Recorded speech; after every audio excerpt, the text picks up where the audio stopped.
Bonjour, mesdames, mesdemoiselles et messieurs, chers compatriotes. Voilà, je voudrais quand même que l'on parle un tout petit peu de la situation politico-administrative de notre pays. Le pays va très mal, c'est un fait. Je pense que chacun de vous, au quotidien, se rend compte de la dureté, de la cherté de la vie, des conditions scabreuses, calamiteuses dont vivent les Gabonais. Alors, on a un gouvernement, on a un pays qui a, semble-t-il, parce que l'on se pose un certain nombre de questions quant à la véracité, à la capacité même de pouvoir continuer à diriger les Gabonais.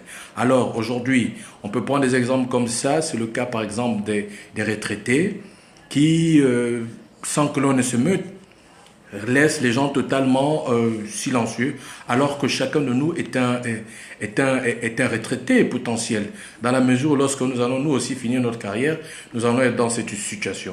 Je souhaiterais ici peut-être interpeller déjà le ministère de la Santé, le ministère de la Santé et des Affaires sociales.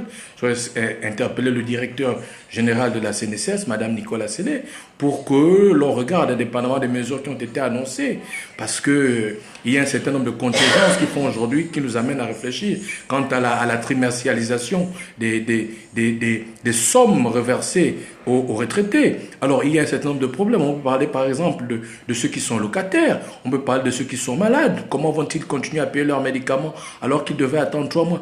Donc, je pense tout de même que des décisions, les lois, ce sont les hommes qui les font, qui les prennent. Alors, il serait peut-être judicieux de revenir, d'introduire au sein de l'Assemblée nationale cette loi qui pourrait permettre à la CNSS de payer nos retraités mensuellement. Alors, indépendamment du problème des retraités, on peut encore soulever un certain nombre de problèmes, celui des voiries de la commune de Libreville, les voiries du Gabon en général. Alors, lorsque l'on part, encore Dieu merci, c'est la saison sèche.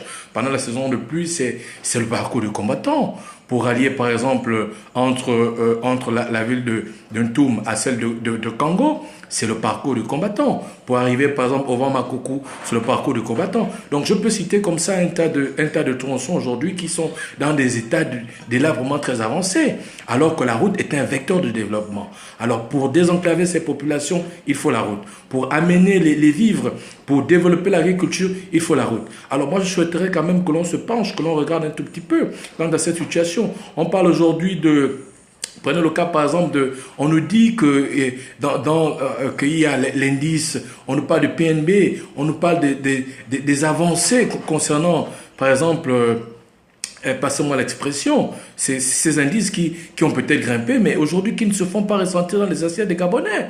Est-ce que vous pouvez dire que les richesses de notre pays sont rétribuées, sinon distribuées correctement de façon équitable? La réponse est non. Alors, on parle encore aujourd'hui de l'affaire du Kevazingo. Et là, je lance un appel à monsieur le procureur de la République, que je sais, un monsieur charismatique, un monsieur qui aime bien que les choses soient bien faites, que l'on regarde. On ne sait pas aujourd'hui, un certain nombre de compatriotes ont été cités nommément dans cette affaire avec un certain nombre de preuves qui ont été produites.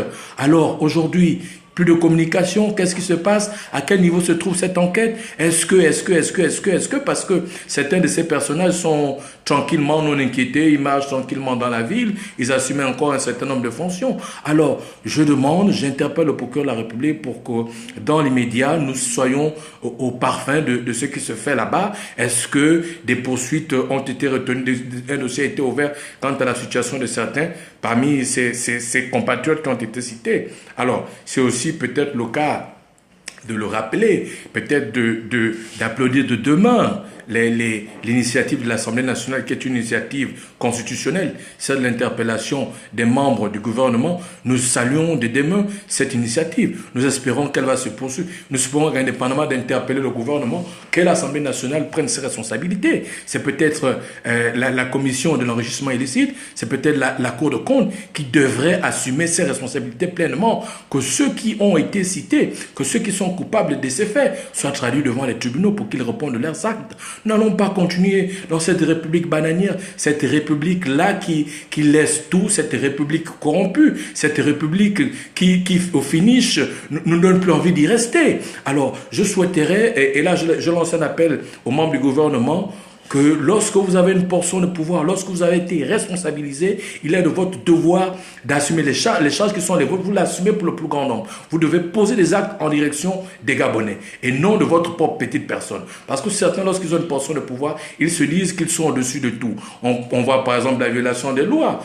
On peut prendre comme ça le cas, par exemple, du Conseil national de la démocratie qui a son temps, alors que les textes disaient que pour désigner, par exemple, le président du CND, il fallait qu'il soit choisi par ses pairs.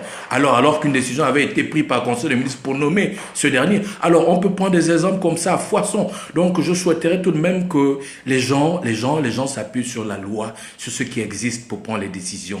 Ne soyons pas, ne prenons pas de décisions à fleur de peau parce que on a mal dormi ou parce que non. Il y a un encadrement, il y a la loi, il y a le législateur qui a fait la loi. Donc, nous devons nous appuyer sur ça pour prendre les décisions. Alors, je souhaiterais dire, et ça c'est un message que je lance à l'endroit de tous les Gabonais, que ce pays est le nôtre, nous n'allons pas l'abandonner à ceux qui ne sont pas Gabonais ou ceux qui n'aiment pas notre pays. Nous n'allons pas continuer à dire nous allons encore faire comment. C'est pourquoi j'interpelle tous les Gabonais. Où que vous soyez, vous devez être le meilleur. Où que vous soyez, vous devez vous impliquer dans la gestion, dans le développement, dans le fonctionnement de notre pays. Même si vous n'avez pas de responsabilités, il est votre devoir d'interpeller les dirigeants, d'interpeller chacun d'entre eux pour qu'ils comprennent que c'est grâce à nous qu'ils sont là et ils n'ont pas le choix que de travailler pour nous. Alors, donc, voilà un tout petit peu, de façon sommaire et lapidaire, le petit regard que je voulais lancer concernant la situation de notre pays qui va de mal en pire. Donc, il est peut-être temps aujourd'hui que les dirigeants, que le chef de l'État, là encore, il y a un débat, il y a un certain nombre de questionnements qu'on peut se faire. Aujourd'hui, certains parlent d'un sosie, certains parlent de la mort du chef de l'État. Bon, ça n'engage que, chacun est responsable de ses actes, sinon des propos qu'ils avancent, mais nous souhaiterons quand même, pour ma part, que la lumière soit faite sur cette affaire.